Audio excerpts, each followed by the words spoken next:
साथियों नमस्कार। स्वागत है आपका GS with Amit sir YouTube platform में।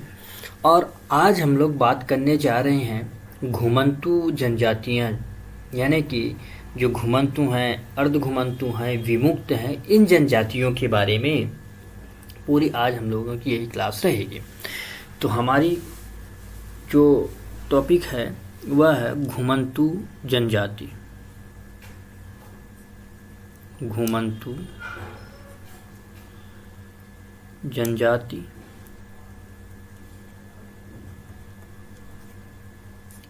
अर्ध घुमंतू भी आप जानते हैं, अर्ध घुमंतू भी बोलते हैं,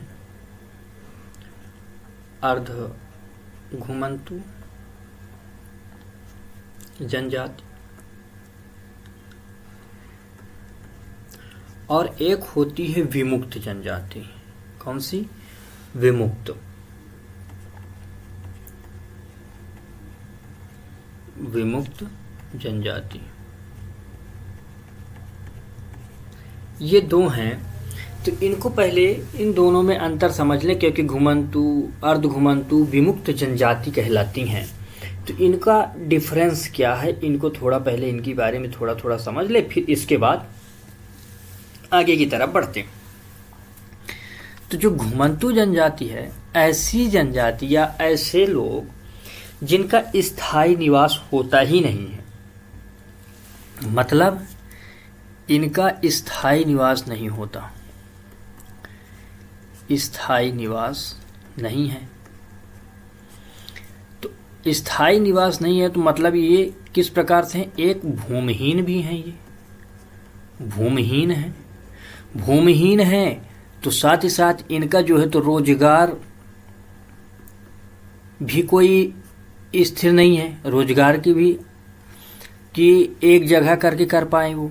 तो इनमें बेहतर शिक्षा भी आपको देखने को नहीं मिलेगी। तो ये ऐसी जनजातियां हैं, ये ऐसे हैं जो समाज से बहुत ही ज़्यादा कटे हुए हैं। एक तो हैं कि कम से कम जनजातियां कहीं ना कहीं घर बना के रह रही हैं, उनके अपने कल्चरल हैं, कुछ न कुछ वो प्राप्त कर रही हैं, घर बना ली हैं, थोड़ी सी ही ज़मीन है पर कहीं एक जगह रह के वो अपना जीवन यापन कर रहे हैं। लेकिन ये ऐसी जनजातियां हैं जो एक जगह से दूसरे जगह, दूसरा जगह से तीसरी जगह शिफ्ट होती रहती हैं। आपको कमेंट बॉक्स में बताना है कि ऐसी ही एक कृषि होती है जो एक जगह कुछ समय तक की जाती है, फिर दूसरे जगह की जाती है, फिर तीसरे जगह, तो शिफ्ट होती रहती है। वो शिफ्ट कल्टीवेशन होता है। तो उसे क्या नाम दिया जाता है या उसे किस नाम से जानते हैं, वो आपको बताना है कमेंट बॉक्स में, वो कौन सी कृषि है। तो यहाँ जो ये है, क्या आज यहाँ है, कल वहाँ है, परसों यहाँ होंगे, ऐसे ही नेक्स्ट बाय नेक्स्ट ये एक जगह से दूसरे जगह, दूसरे जगह से तीसरे जगह क्या हो रहे हैं, चलते जा रहे हैं और वहाँ कमा रहे हैं, खा रहे हैं। कुछ जगह जैसे आप लोगों ने देखा होगा बंजारे, ये टोलियों के साथ चलते हैं, कुछ दूसरी जगह वहाँ रहे कुछ दिन, अपने वहाँ के लोगों के उपकरण बनाए, फिर वहाँ से निकल लिए तो दूसरे जगह। तो ऐसे ही आप देखते हैं कि जनजातियाँ समय दर समय एक जगह से दूसरे जगह ऋतुओं के अनुसार अपने आप को परिवर्तित करती रहती हैं, घूमती रहती हैं और अपना जीवन यापन करती रहती हैं। तो ये जनजातियाँ हुई कि घूम रही हैं एक जगह से दूसरी जगह, ठीक है। तो इन्हें हम क्या बोलते हैं? घुमंतू जनजाति। मतलब ये इन्हें अगर कहें कि इंग्लिश में नोमैडिक ट्राइब्स होती हैं। क्या हैं ये? Nomadic tribes. लिख लो आप।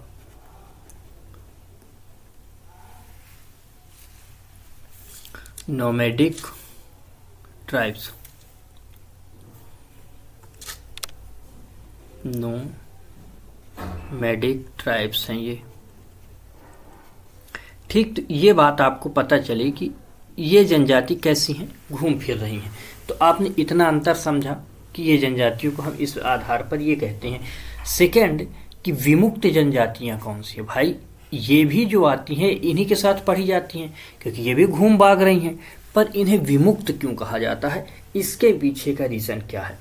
तो जैसा कि आप सभी को पता है कि इंडिया जो है तो 1947 को आज़ाद होता है।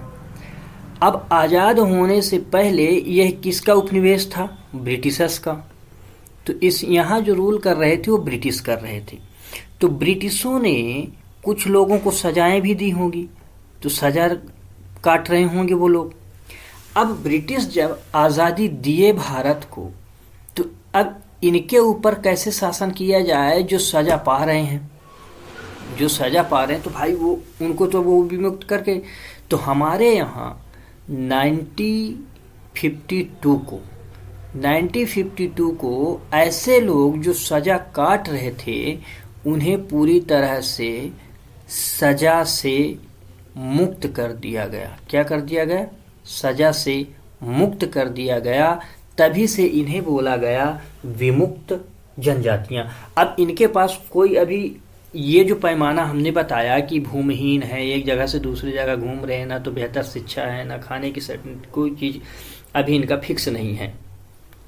तो इस वजह से यही लक्षण जो है तो इनके पास भी है। इन्हें इंग्लिश में बोलते हैं डिनोटिफाइड ट्राइब्स। ये क्या है? Denotified tribes. ठीक, इंग्लिश में DNTS। ठीक है ना? तो ये डिनोटिफाइड है। तो इस तरह करके ये दो जो है तो ये शब्द आए। तो अब आप इतना तो समझ गए ना कि आखिर इन्हें क्या क्या कहा जाता है, कैसे इनको किया गया। अब बात करते हैं एक्चुअल में कि मध्य प्रदेश में ये जनजातियां कितनी हैं। तो 51 जनजातियों को प्रदेश में माना गया है कि विमुक्त, घुमक्कड़, अर्ध घुमक्कड़ जनजातियों की मान्यता प्राप्त है। तो अब याद रखें कि टोटल जो जनजातियां हैं तो 51 मानी गई हैं। 51 मान्यता प्राप्त जनजातियां हैं। ठीक, ये लिख लें आप। 51 मान्यता प्राप्त जनजातियां आपको देखने को मिलेंगी और इसे आप और हाईलाइट कर लें, 51 आपको मिलेंगी। ठीक, प्रदेश में। और आपने डिफरेंस समझ ही लिया। तो इस तरह करके 51 जनजातियां रहीं, तो उनमें से 21 जनजातियां जो हैं तो विमुक्त करी गई। तो अब समझो कि 21 कैसी हैं? विमुक्त हैं, क्योंकि 51 जो जनजातियों को विमुक्त, घुमक्कड़, अर्ध घुमक्कड़ जनजातियों के रूप में मान्यता प्राप्त की गई। उनमें से अगर कहा जाए कि विमुक्त कौन सी हैं, तो 51 हैं, और घुमक्कड़ और अर्ध घुमक्कड़ कितनी हैं? 30 हैं। तो टोटल कितनी हुई? 51।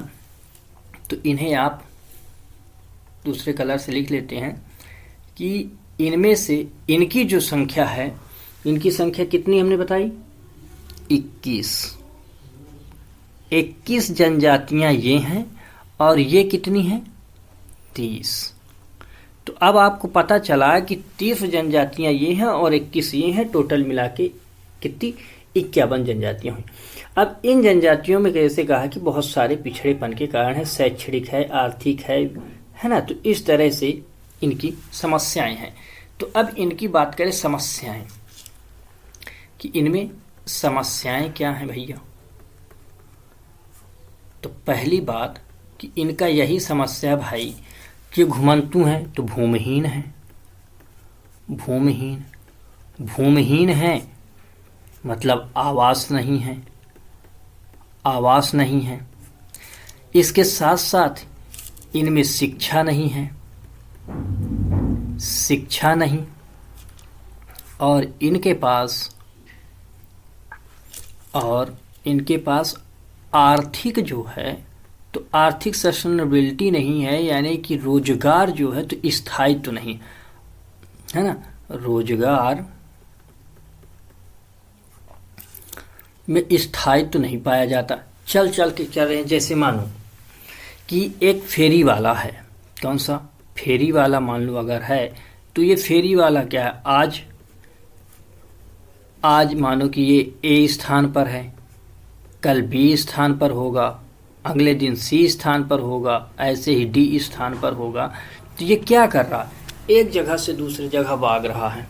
उसके कोई फिक्स कस्टमर नहीं है, कुछ भी नहीं है, घूम भाग रहा है बस। तो इस तरह की इनके पास विमुक्तता देखने को मिलती है। तो अब सरकार ने इनके लिए कुछ कार्य करने चालू किए कि इनको कैसे भी करके एक जगह रखा जाए, ये अपने जीवन यापन को करें। तो सरकार ने क्या करा कि सरकारी जो प्रयास हुए इनके लिए, तो अब इन समस्याओं को दूर करने के लिए सरकारी प्रयास, तो क्या अब सरकारी प्रयास किए जाने लगे कि इन्हें जो है तो स्थायित्व प्रदान किया जाए। तो सबसे पहले इनके लिए एक आयोग बनाया गया और उस आयोग को ये कार्य दिया गया कि इन जनजातियों की कौन सी समस्याएं हैं, उनके कल्याण से संबंधित आप जो है तो कुछ क्या उनसे संबंधित समस्याओं को दूर करने के लिए आप अपनी रिपोर्ट्स दें। उनके जीवन को कैसे बेहतर बनाया जाता है ये रिपोर्ट्स आप सौंपें, ताकि सरकार इनके जीवन को बेहतर और मुख्य धारा में जोड़ने के लिए कार्य कर सके। तो इन्होंने 22 जून 2011 को 22 जून 2011 को सरकार ने एक पृथक विमुक्त घुमक्कड़ अर्ध घुमक्कड़ जनजाति कल्याण विभाग का गठन किया। तो नाम हमने क्या कहा, विमुक्त, लिखें आप,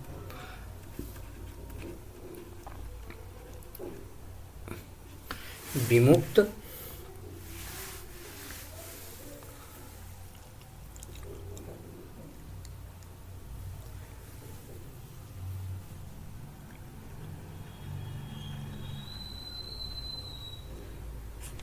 घुमक्कड़ अर्ध घुमक्कड़ विमुक्त घुमक्कड़ अर्ध घुमक्कड़ जनजाति कल्याण आयोग। कल्याण आयोग का गठन किया गया और इस आयोग को यह कहा गया कि आप इनके लिए क्या करेंगे, रिपोर्ट देंगे। आप इनके बारे में कैसे जीवन को इनके बेहतर किया जा सकता है, किन किन चीज़ों के लिए, तो विकास के लिए आप क्या करेंगे, रिपोर्ट सौंपेंगे। तो विकास एवं कल्याण संबंधित प्रतिवेदन, ये जो है तो ये आयोग करेगा। तो अब आप समझें कि इस तारीख को इस आयोग का गठन किया गया, ठीक है। अब यहाँ से इनके लिए एक बेहतर कार्य करने के लिए सरकार को एक पैमाना मिलने लगा कि सरकार अब कैसे इनके जीवन को बेहतर बनाए। तो अब बात करते हैं आवास में क्या करी सरकार ने, कि इनके लिए आवास में कुछ सरकार ने कार्य करने चालू किए। तो पहले कि जो प्रधानमंत्री आवासीय योजना चलता है, तो उस आवासीय योजना के तहत इनको पहले मान्यता रखी गई और कुछ पैसा अब देना चालू किया। तो इनमें नंबर 1 प्रधानमंत्री आवास योजना। इस प्रधानमंत्री आवास योजना के तहत इन्हें 1.5 लाख रुपए दिया जाने लगा मकान निर्माण के लिए। मकान निर्माण के लिए, और जिनके पास भूमि नहीं है तो भूमि प्रदान की जाने लगी, भूमि प्रदान की जाने लगी, ताकि वो उस जगह पे एक पहले तो इन्हें स्थायित्व किया जाए, ये सरकार की पहली प्राथमिकता देने लगे और इतना अनुदान इनको देने लगी सरकार। इसे क्या बोलते हैं, मकान निर्माण के लिए अनुदान बोले आप,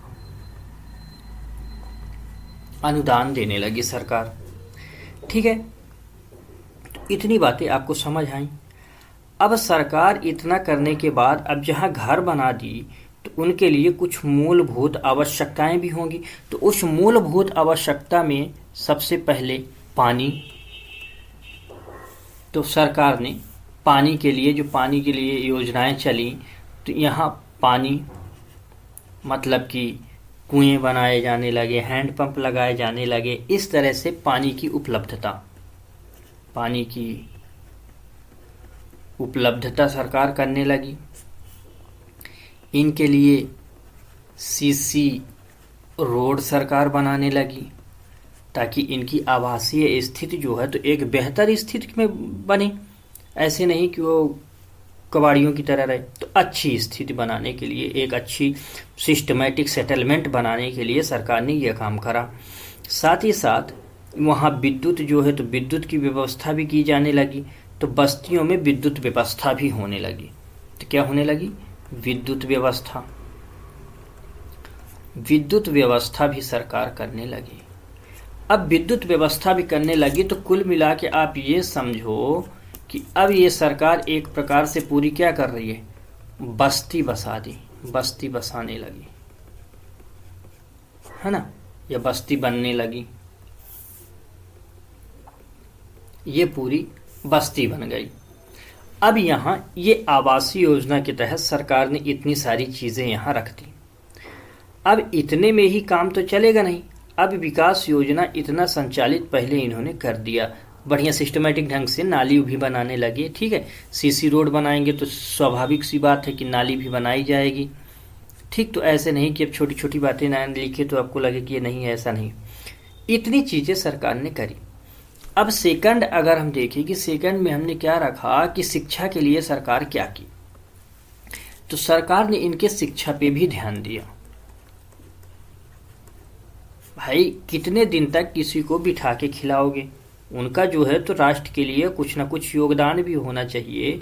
तो सरकार ने क्या करा कि इनके लिए शिक्षा की व्यवस्था कराई और कहा कि पहली से लेकर आगे तक की पढ़ाई इनकी विभिन्न स्तरों की जो है छात्रवृत्ति के द्वारा की जाएगी। तो सरकार ने लाई छात्रवृत्ति योजना। सरकार ने क्या लाई? छात्रवृत्ति योजना। अब इस छात्रवृत्ति योजना लाई सरकार और इसके तहत पहली कक्षा से उच्च स्तर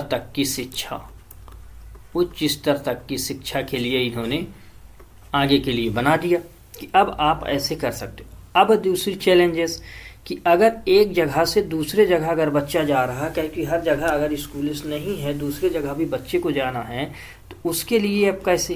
भाई उसके लिए तो दिक्कतें हो जाएंगी कि चलो ठीक है इतना तो हो गया।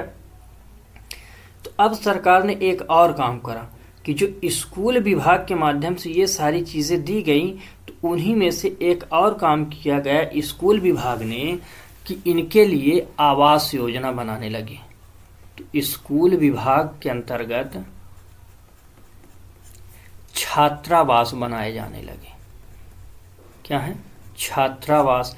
अब इस छात्रावास में बच्चे यहाँ रहें और आराम से काम करें, पढ़ें लिखें, तो इसे बोला गया सामुदायिक कल्याण केंद्र या छात्रावास। तो छात्रावास या आश्रम,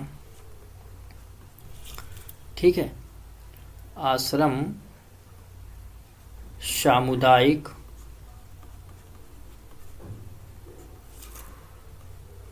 कल्याण केंद्र की स्थापना की जाने लगी सरकार। इतने सरकारों ने काम करी। तो इससे क्या हुआ कि अब इनके शिक्षा में एक बेहतर सुधार आने चालू हो गए। इनको यहाँ क्या दी सरकार ने? इनको और सुविधाएं दी। अब खाली इतने में ही छोड़ नहीं दी सरकार, यहाँ अन्य सुविधाएं बच्चों को देने लगी। अन्य सुविधाएं जितनी भी हैं पूरी, यानी कि मानो कि पूरी सुविधा, जैसे भोजन, पूरी तरह से इनको पुस्तकालय,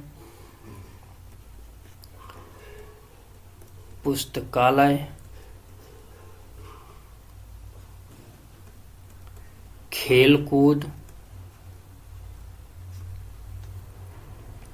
तो इस तरह से सरकार इनके लिए सारी व्यवस्था करने लगी। अब आश्रय तो सोने की व्यवस्था होगी, पानी पीने की व्यवस्था होगी। तो इस तरह से पूरी व्यवस्थाएं सरकार देने लगी। और ये सारी व्यवस्थाएं जो सरकार ने करी यह निःशुल्क थी। कैसी थी?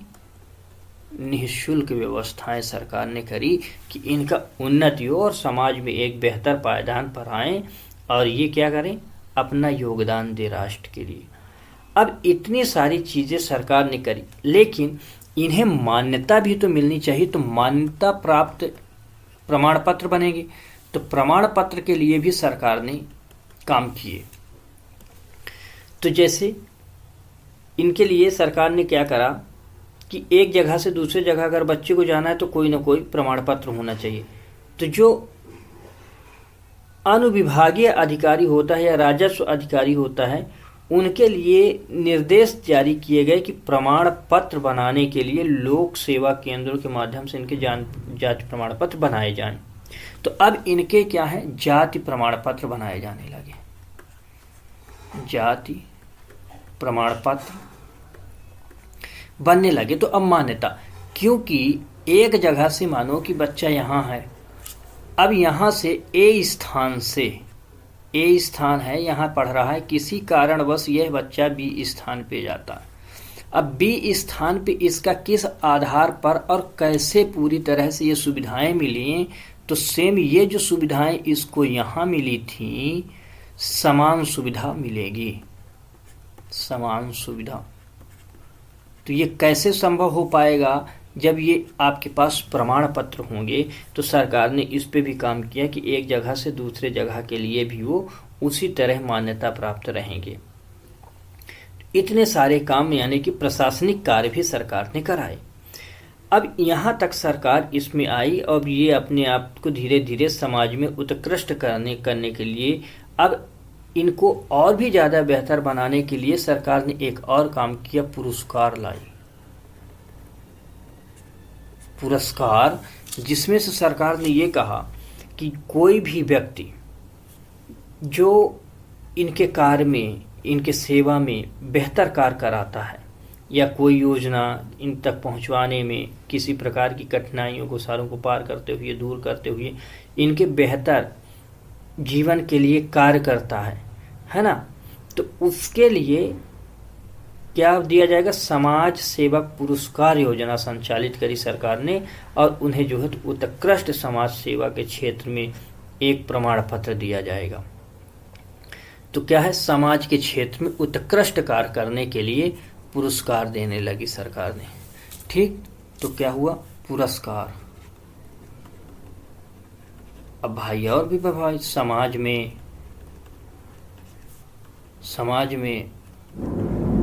उत्कृष्ट कार्य के लिए,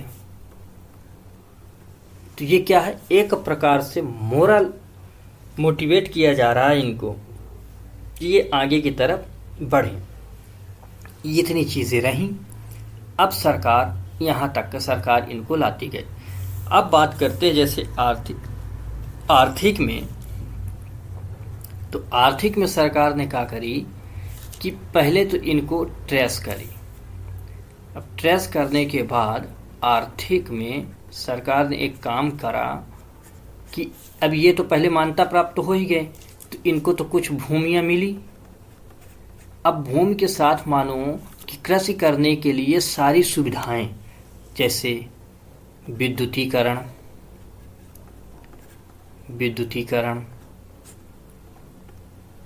सिंचाई व्यवस्था है ना, जैसे कुआं। तो इस तरह सरकार ने इस कार्य क्षेत्र में भी कार्य करने लगे ताकि इनकी बेहतर स्थिति को बनाई जा सके, क्योंकि धीरे धीरे इनको आर्थिक रूप से भी तो सशक्त करना था सरकार को। तो अब ऐसे कार्य सरकार करने लगी कि ये धीरे धीरे और भी क्षेत्रों में सशक्त होने चालू हो जाएं। तो धीरे धीरे सरकार ने कई योजनाएं इनके लिए लाती गई। तो योजनाओं को हम लोग डिस्कस में करेंगे और जानेंगे कौन कौन सी योजनाएं हैं। तो इस तरह आर्थिक क्षेत्र में, अब जैसा हमने शुरू में कहा कि फेरी वाले जो हैं, तो अब फेरी वाले घूम घूम के कर रहे हैं, तो उनके लिए अलग से एक पहचान बनाया गया, पहचान पत्र बनाए गए फेरी वालों के लिए, कि वह जैसे अलग अलग स्थानों पर जाते हैं। अब ये पारंपरिक रूप से भ्रमण कर रहे हैं, जिनके बच्चों की जो स्कूली एडमिशन है तो उसको हमने कहा कि समस्याएं हो रही हैं, तो इसीलिए यहाँ फेरी वाले जो हैं, तो फेरी वाले इनके लिए क्या करा गया, तो अलग अलग व्यवस्थाएं इस तरह सरकार ने करी कि ये धीरे धीरे क्या हो, स्थायित्व हो जाएं और इनकी आर्थिक स्थिति में भी सुधार होता रहे। तो सरकार इस तरह करके आगे की तरफ इनकी आर्थिक स्थिति को भी मजबूत करने का प्रयास करती गई। और साथ ही साथ जिले के अंतर्गत कमेटियां बनाई गई कि जिसकी अध्यक्षता कलेक्टर करेगा जिला स्तर में, कि जो संबंधित योजनाएं हैं उनके क्रियान्वयन हो पा रहा है कि नहीं। तो योजना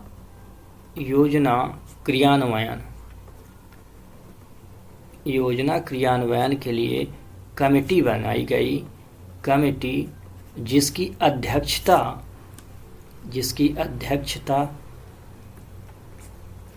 कलेक्टर करेगा।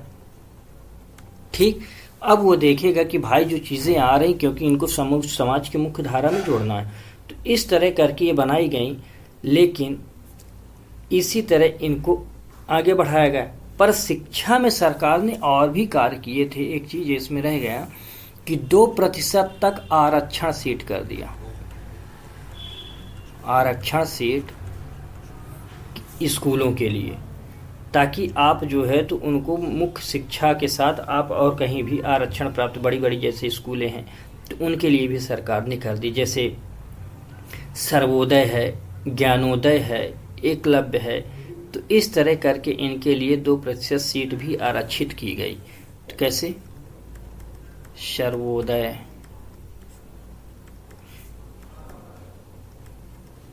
एकलव्य, ज्ञानोदय, तो इस तरह, तो इनमें सरकार ने 2% जो है तो सीट रिजर्व करी थी। अब इतनी बातें आपको ये कंसीडर हुई कि सरकार ने ऐसे कार्य इनके क्षेत्र में करी। ठीक, तो यहाँ तक आपको ये बातें समझ आई होंगी कि कैसे करके सरकार ने इनको मुख्य धारा में लाने के लिए क्या क्या सरकार ने करी हैं। अब आगे बढ़ते हैं।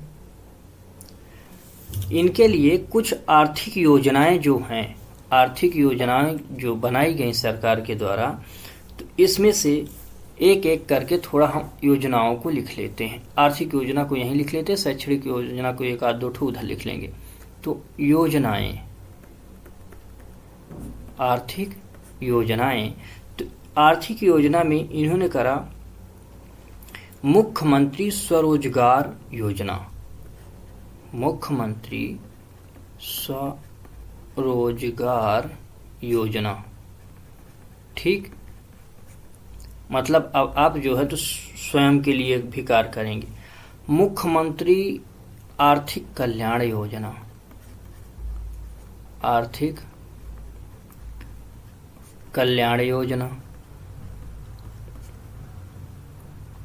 ऐसे ही विद्युतीकरण योजना सरकार ने बनाई, बस्ती विकास योजना बनाई।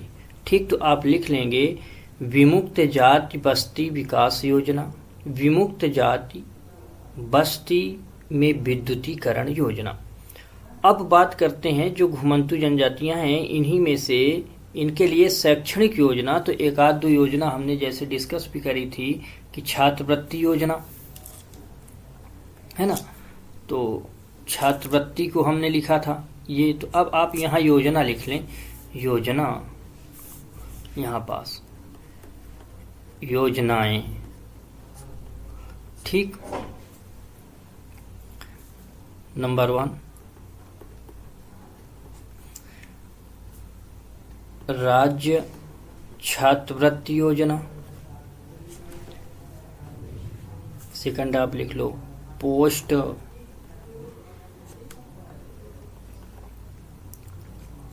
मैट्रिक योजना।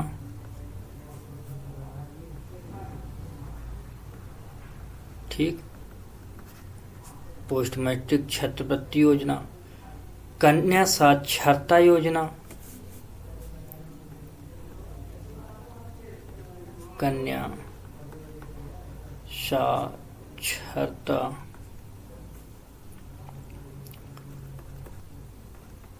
प्रोत्साहन योजना।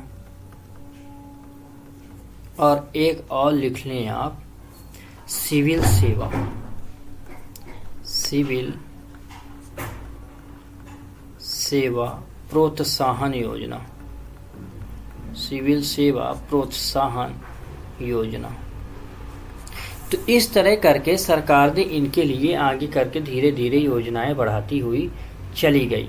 अब एक आध दो जनजातियां आप लिख लें कि घुमंतु और अर्ध घुमंतु के बारे में। और एक बात और यहाँ से लिख लें कि इन्होंने एक अभिकरण भी बनाया इनके लिए। आयोग तो गठित किया लेकिन एक अभिकरण भी बनाया गया। क्या बनाया गया? अभिकरण। इसको नाम दिया गया मध्य प्रदेश राज्य विमुक्त घुमक्कड़ अर्ध घुमक्कड़ जाति अभिकरण। क्या नाम दिया गया? मध्य प्रदेश राज्य विमुक्त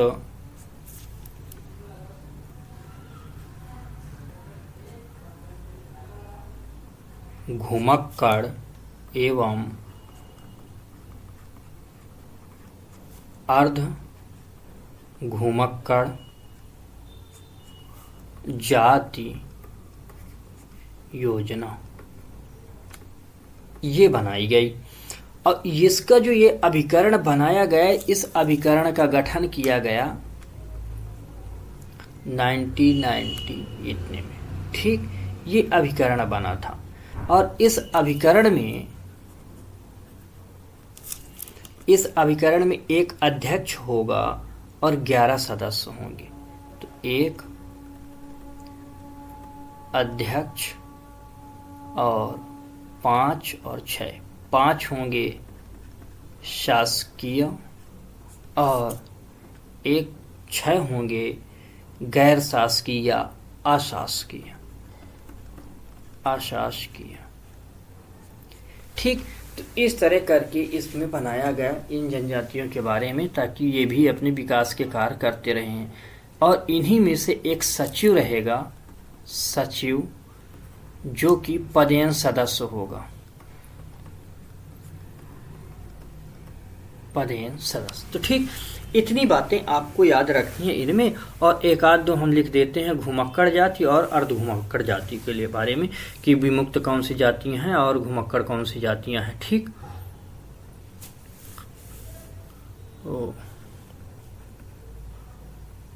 घुमक्कड़ एवं अर्ध घुमक्कड़ एवं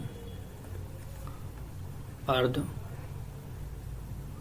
घुमक्कड़, इनमें से 2-4 जनजातियां लिख देते हैं, जैसे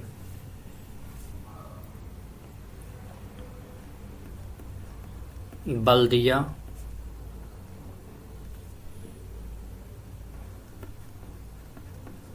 देवार,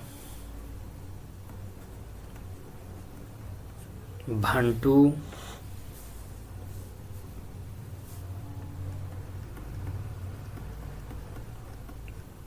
राजगौड़,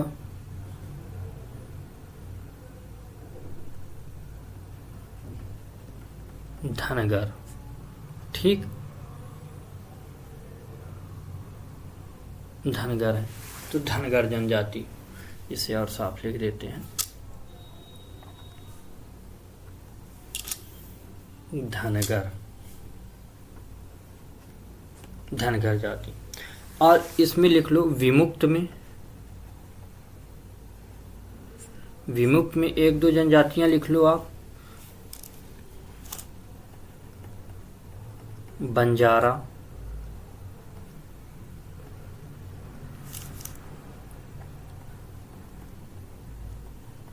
बाछड़ा,